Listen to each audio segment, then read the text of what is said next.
penting, jadi saya harus terima karena menanyakan jam pulang anak saya. Jadi saya harus menyampaikan. Oke. Selanjutnya teori WHO.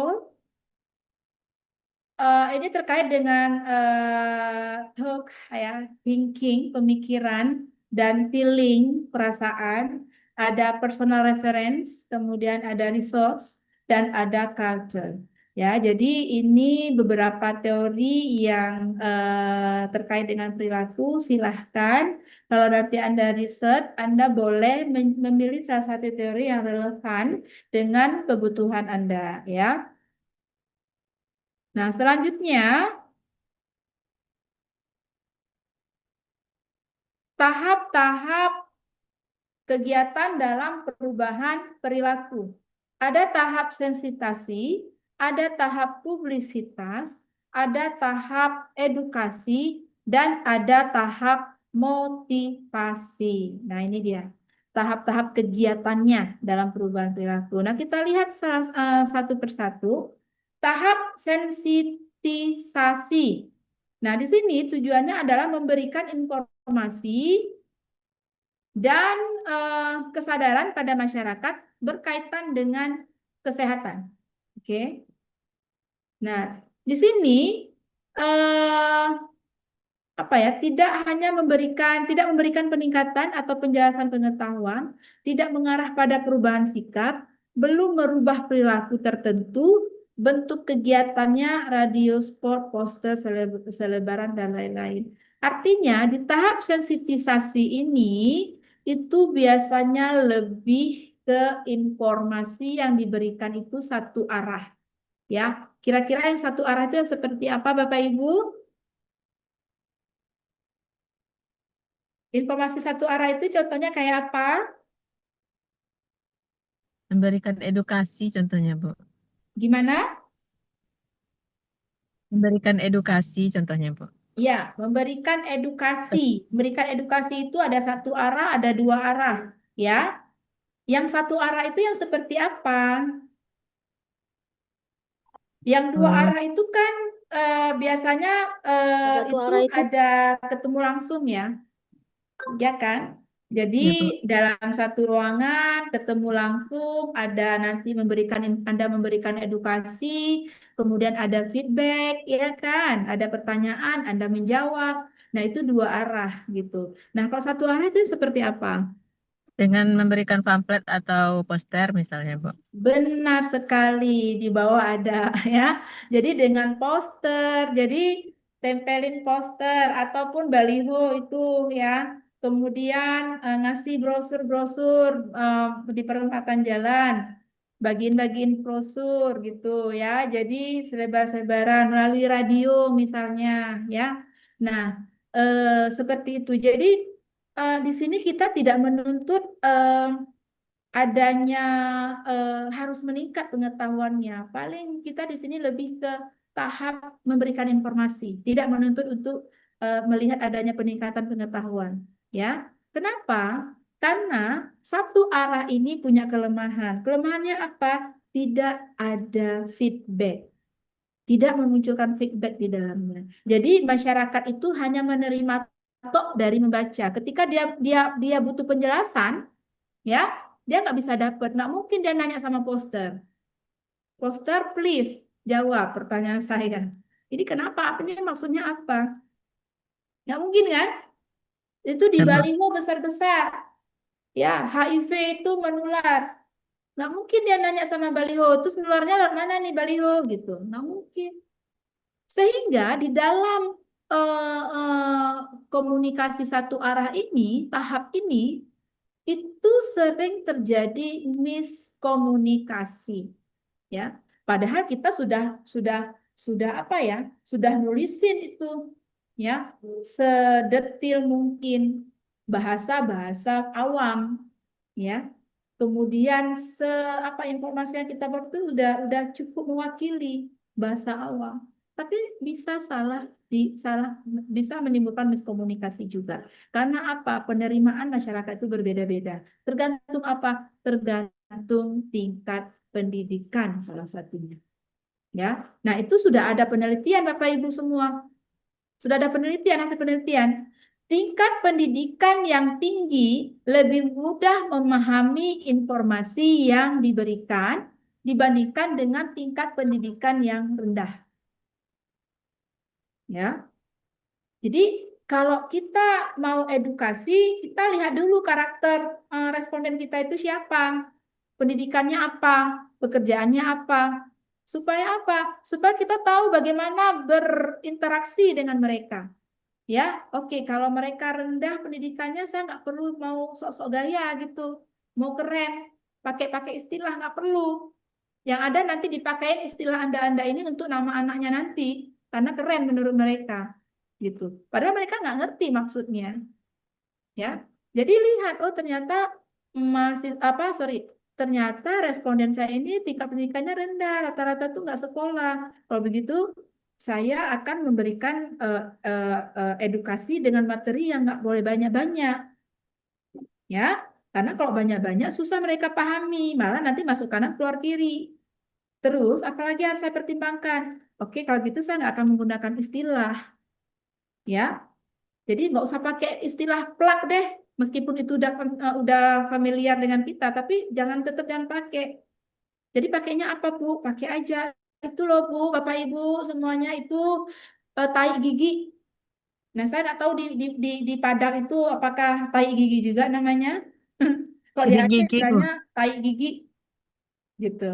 Ya, pakai Sidik aja itu gigi. bahasa-bahasa mereka. Supaya apa? Supaya mereka paham itu yang kita mau, ya kan? Mereka paham yang kita sampaikan. Jadi jangan sok gaya, sok keren. Anda mau menunjukkan Anda keren, jangan. Karena nanti tujuannya nggak akan dicapai. Gitu, ya. Nah, ini di tahap sensitisasi ini harus ada kelemahannya karena ini lebih ke satu arah, ya. Nah, tahap publisitas itu kelanjutan dari tahap sensitisasi.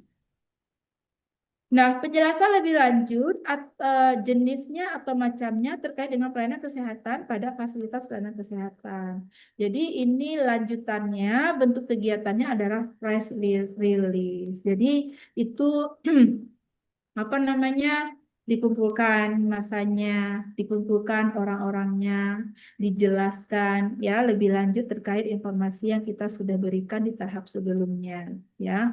Nah, kemudian tahap edukasi. Nah, kalau press release itu biasanya kan itu juga hanya diberitahukan gitu ya. Ya, itu bisa secara langsung maupun tidak langsung, lebih jelas, lebih detail. Nah, tahap yang sangat kita ingin lakukan adalah tahap edukasi, ya, di mana tujuan dari tahap ini adalah dapat meningkatkan eh, saya cek peserta nih, mahasiswanya, open kamera semua enggak? Ya, tujuannya adalah untuk meningkatkan pengetahuan, merubah sikap, serta mengarahkan terjadinya perubahan perilaku yang diinginkan oleh kegiatan program. Nah, ini berapa lama ya proses program edukasi ini tergantung dari tujuan yang kita mau. Kalau misalnya tujuan yang kita inginkan itu hanya merubah pengetahuan, mungkin 1-2 minggu udah selesai. Karena eh, apa namanya itu lebih ke arah kita kasih tahu dia belajar kemudian kita tanyain, ya kan? Jadi itu nggak butuh berbulan-bulan. Yang butuh yang berbulan-bulan yang mana? Perubahan tindakan praktisnya, ya. Secara teori perubahan perilaku seseorang untuk bisa dijadikan suatu kebiasaan itu membutuhkan 21 hari. Ya. Jadi nanti kalau Anda penelitian terkait perubahan perilaku, ketika Anda memberikan intervensi, nanti diukur 21 hari setelah edukasi. 21 hari setelah edukasi, dilihat ada nggak perubahannya. Jadi nggak bisa sembarangan. Kalau pengetahuan yang Anda ukur, berarti setelah edukasi boleh Anda ukur 2-3 hari atau 1 minggu setelah edukasi. Ya. Sikap juga seperti itu. Nah, kalau kalau tindakan itu 21 hari. Setelah edukasi baru kita ukur apakah meningkat atau tidak dari edukasi yang setelah edukasi kita berikan. Nah, bentuk kegiatannya apa? Metode belajar mengajar. Nah, seperti yang kita lakukan saat ini atau pengalaman Anda kemarin Anda turun ke masyarakat, ya, Anda kumpulkan masyarakat dan biasanya diarahkan masyarakat itu dikumpulkan tidak boleh berbarengan. Berbarengan maksudnya di sini apa? Ya. Jadi jangan dikumpulin, bapak-bapak, ibu-ibu, anak-anak, nenek-nenek jangan dikumpulin dalam satu sesi, ya. Karena nanti bingung semua, Anda juga bingung ngejelasin ke anak-anak gimana, ngejelasin ke orang tua gimana. Ya enggak? Nah, contoh, misalnya kalau dengan anak-anak kan biasanya kita menggunakan komunikasi yang lebih lebih intim, lebih dekat. Adik-adik, gimana hari ini? Sehat nggak? Kan kayak gitu. Intonasi kita juga seperti itu. Waduh, nanti tambah ganteng loh kalau adik-adik menyikat gigi. Begitu kan? Nah, apakah cocok yang kayak gitu kita terapkan untuk bapak-bapak? Kita terapkan untuk orang dewasa? Cocok nggak? Ya, Nggak cocok. Malah nanti bapaknya kegeeran. Wow, bapak-bapak, kalau bapak-bapak nggak sikat gigi nanti ganteng bapak hilang loh, Pak. Waduh, langsung bapaknya langsung nanya, nomor teleponnya minta dong. Iya kan? Ini ini bahaya. Makanya nggak ini sebenarnya skill kita nih, strategi kita nih. Kalau mau edukasi ya, nggak boleh ngumpulin semua karena nanti kita bingung jelas apa berinteraksinya seperti apa. Terus dalam segi media, media anak-anak tentunya akan kita pilih akan berbeda dengan medianya orang dewasa. Jadi sangat dianjurkan ketika kita mau edukasi, kelompokkan dulu nih orang-orang ini. Ya, kelompok anak-anak tanggal sekian, kelompok lansia tanggal sekian, kelompok orang dewasa tanggal sekian. Sehingga ketika kita sudah mengenal karakter dari kelompok ini, kita bisa menentukan metodenya apa, medianya apa, terus cara kita berbicara harus seperti apa, gitu. Ya. Nah, jadi pertimbangan-pertimbangan seperti itu harus kita punyai. Jangan disamaratakan, nanti menjadi miskomunikasi. Anda ngomong manja-manja sama si bapak-bapak, itu sama kayak ngomong sama anak-anak, Anda terapkan sama bapak-bapak, ternyata istrinya ada di situ. Bayangkan sakit hati perempuan, ya. Nah, pasti nanti Anda, ya Allah, ini kok sesama perempuan ya, akhirnya apa, program nggak jalan. Ya, tujuan Anda nggak dapat, malah apa yang terjadi? Terjadinya semenjak masuk program ini oleh mahasiswa RPL angkatan 2025, banyak terjadi perceraian, konflik keluarga, gara-gara apa? Kita tidak mempertimbangkan ya apa yang kita lakukan dengan mereka sesuai dengan karakteristik.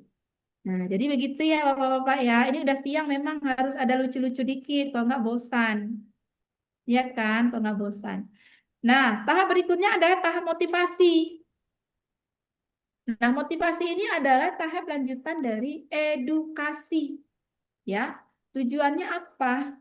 Tujuannya adalah baik secara perorangan, personal, atau masyarakat yang benar-benar merubah perilaku negatif menjadi perilaku yang positif yang berhubungan dengan kesehatan. Nah, ini tugas kita lagi, Bapak Ibu, gimana mau memotivasi mereka. Dan itu nggak semua orang bisa, Bu. Ini skill sebenarnya. Ya, skill. Saya nggak bisa bilang semua TGM itu pinter ngomong, pinter berkomunikasi. Saya nggak bisa bilang karena ada yang tidak pinter berkomunikasi. Makanya saya bilang ini skill yang semua orang itu belum tentu bisa. Gitu. Saya dulu orangnya nggak pinter ngomong. Saya dulu orangnya nggak percaya diri. Tapi saya yakin saya pasti bisa. Bagaimana caranya supaya saya bisa?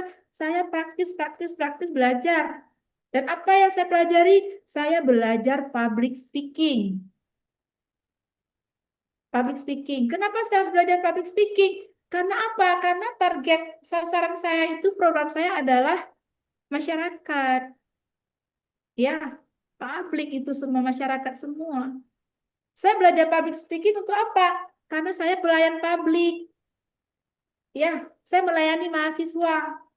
Saya harus bisa berbicara bahasa, saya harus bisa memotivasi mahasiswa supaya semangat. Saya harus bisa berbicara, berkomunikasi dengan baik supaya apa yang saya sampaikan dipahami oleh mahasiswa. Nah, ini yang kita mau ke masyarakat. Jadi perbaiki diri kita dulu, gitu. Jangan menyalahkan masyarakat.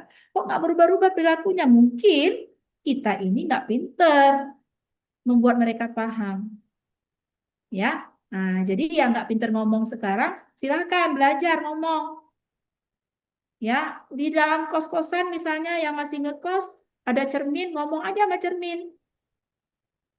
Ngomong aja, asal jangan ngomong di pinggir jalan sendiri, itu bahaya. Orang bisa pikir Anda itu aneh. Ya.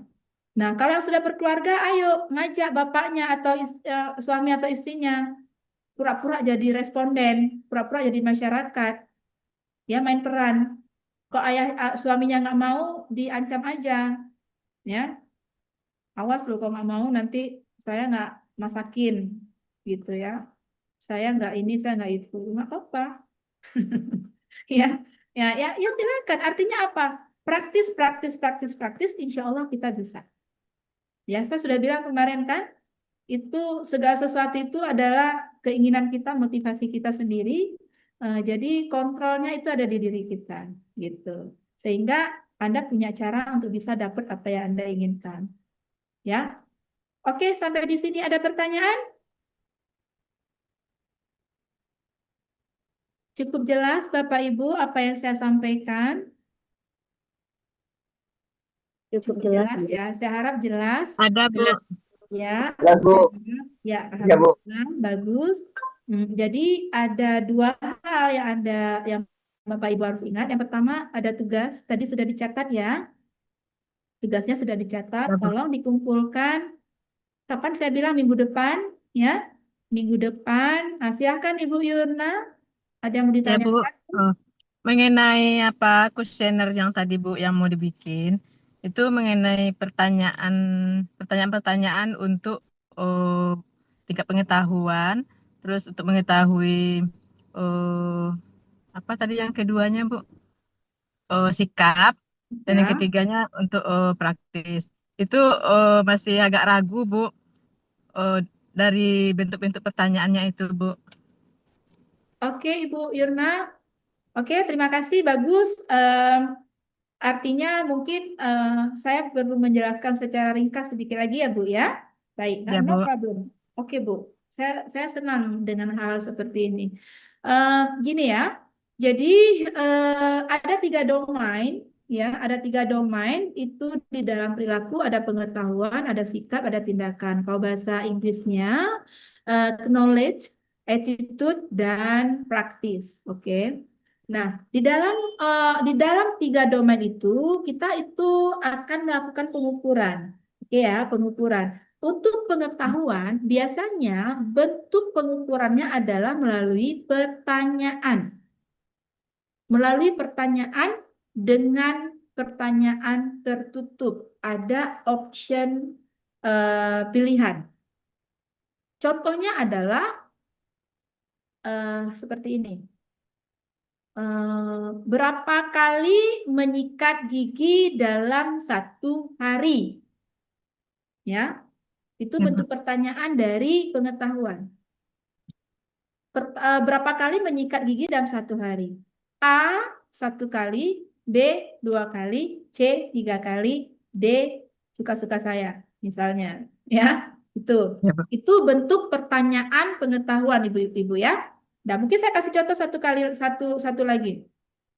Ya, yang termasuk buah-buahan berserat adalah A, hmm, apa namanya, mangga, B, apel, C, apalagi Bu, kira-kira durian berserat nggak Bu? Bambu misalnya Bu. Jambu, ya. Kemudian Pisang. E yang nggak berserat Bu, kira-kira apa ya? Kira-kira buah-buahan yang nggak berserat lah. Misalnya ya, ini kita anggap aja Pisang, pisang. pisang. Oke, pisang. Ya. Nah, itu jadi dia memilih. Ya, jadi itu bentuk pertanyaan dari pengetahuan. Ya. Oke, satu lagi mungkin saya kasih contoh biar lebih jelas lagi. Eh, berapa jumlah gula yang dikonsumsi oleh seseorang dalam satu hari? Gitu. A, ya, 3 sendok makan. B, 2 sendok makan. C, 5 sendok makan. Seperti itu, Bu. Ya, pilihan. Mereka akan memilih, apakah milih 2, apakah milih 1. Yang benar itu kan 2 sendok itu, ya. Ya, takarannya 2 Jadi, sendok. Nah, itu satu dia. lagi, Bu. Nanti Ya. kalau dia jawab benar, berarti nilainya berapa dikasih, Bu? Oh, kalau dia jawab benar, kalau untuk pengetahuan, kalau dia jawab benar nilainya 1, dia jawab salah nilainya 0.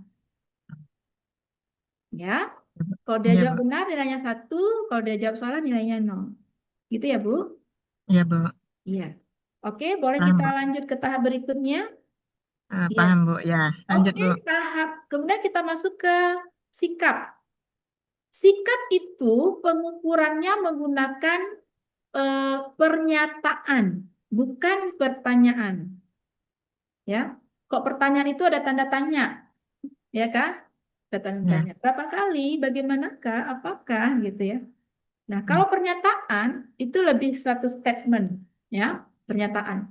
Contohnya, oke, sebelum contoh saya mau menyampaikan lagi, biasanya pernyataan sikap kita menggunakan skala Likert, di mana skala Likert itu punya opsi sangat setuju, setuju, tidak setuju, sangat tidak setuju.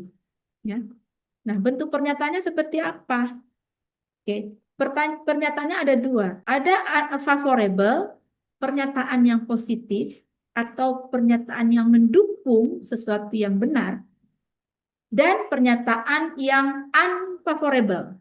Unfavorable itu pernyataan yang salah, pernyataan yang negatif, atau pernyataan yang tidak mendukung yang seharusnya.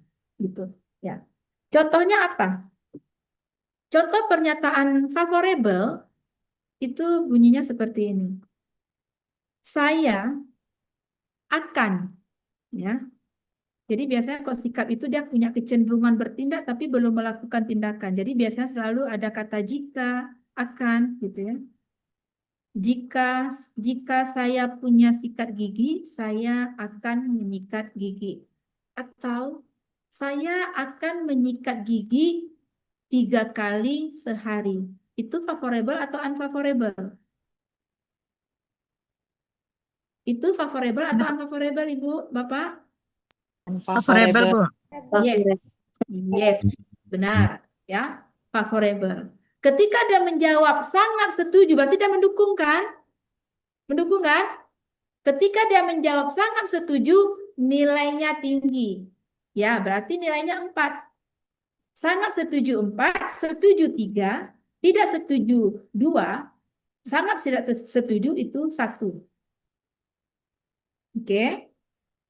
Nah, kalau pernyataan unfavorable, saya akan menyikat gigi kalau ingat saja. Itu pernyataan negatif atau pernyataan positif? Negatif, Bu. Negatif. Betul, pernyataan negatif. Ya. Apabila dia mendukung pernyataan negatif itu, maka nilainya dikit. Misalnya dia menjawab sangat setuju, berarti dia mendukung kan? Berarti Ya. nilainya rendah. Dia menjawab sangat setuju, itu nilainya 1, setuju nilainya 2, tidak setuju nilainya 3, sangat tidak setuju nilainya 4. Jadi dibalik penilaiannya. Ya, Bu. Gitu.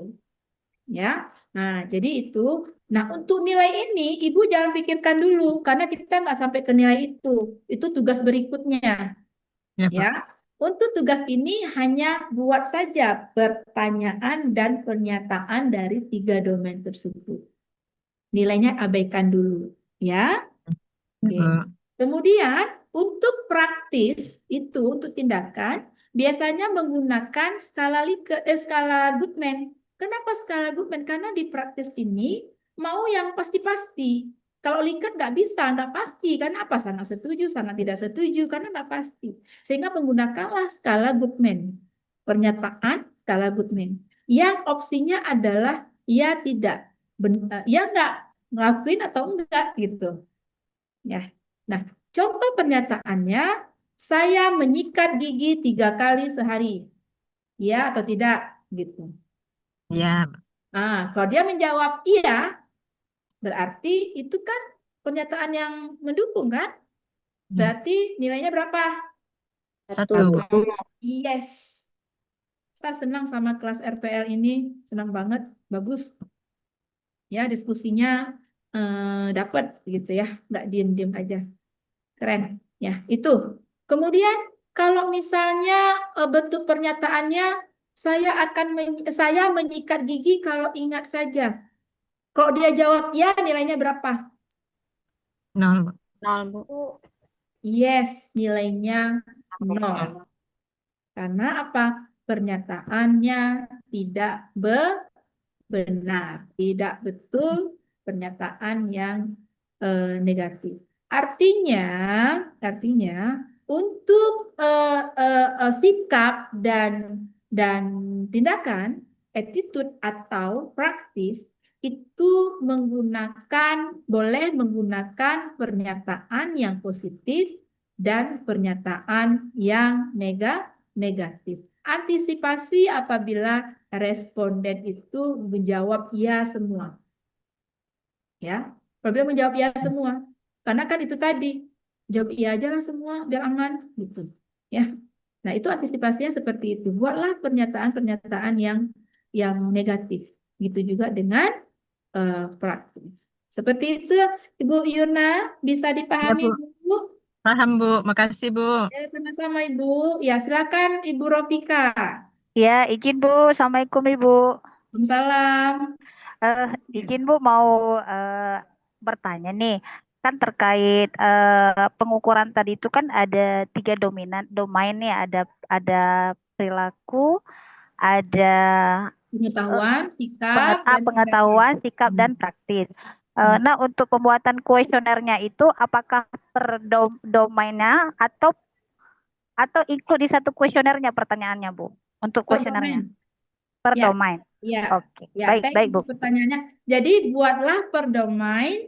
Jadi Ya. pengetahuan 10 pertanyaan, Hmm. sikap 10 pernyataan, Pernyataan, pernyataan, dan ya, tindakan atau praktis 10 pernyataan. pernyataan. Jadi Baik, Bu. Terima totalnya kasih. adalah 30. 30. Aduh, kerja keras nih. Nanti malam nggak tidur ya Bu Yurna ya. Ya, insya Allah, Bu, dikerjakan, Bu. Oke, siap, bagus. Semangat, Bu. Semangat ya, harus semangat. Ya, Hmm. soalnya cari ilmu itu harus semangat. Karena ini Iya, efeknya Bu. nanti pas skripsian nanti Ibu Yurna dan teman-teman yang lain udah pinter nih nanti bikin kuesioner, ya kan? Iya, Bu. Oke, Doakan, Bu. baik, silakan Ibu Mena Suciati. Assalamualaikum Ibu. Waalaikumsalam.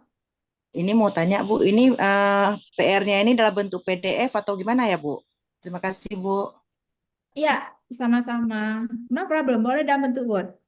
Ya, boleh dalam bentuk Word, nggak apa-apa. Saya hanya melihat kontennya nanti. Ya, asal ada, yang penting ada isinya Bu ya, jangan nanti kirim file nggak ada isi. Ya, jadi boleh dalam bentuk apapun, silahkan. Yang penting terisi ya. Nanti linknya saya buat, saya kirim lebih cepat karena kan nanti itu terdata nih yang cepat duluan, yang duluan ngumpul terdata semua. Mungkin nanti yang duluan kumpul itu mungkin ada sedikit apa namanya eh, sedikit apa reward saya buat Bapak Ibu karena sudah cepat menyelesaikan seperti itu ya. Ya, silakan Bu Hikmah. Assalamualaikum Bu. Salam. Bu izin bertanya Bu, ini kan hanya salah satu untuk optionnya tidak usah dibuat kan Bu? Gimana? Mohon maaf, saya kurang jelas mendengar suaranya Bu Hikmah. Untuk ini 10 masing-masing kan 10 item pertanyaannya. Berarti hanya pertanyaan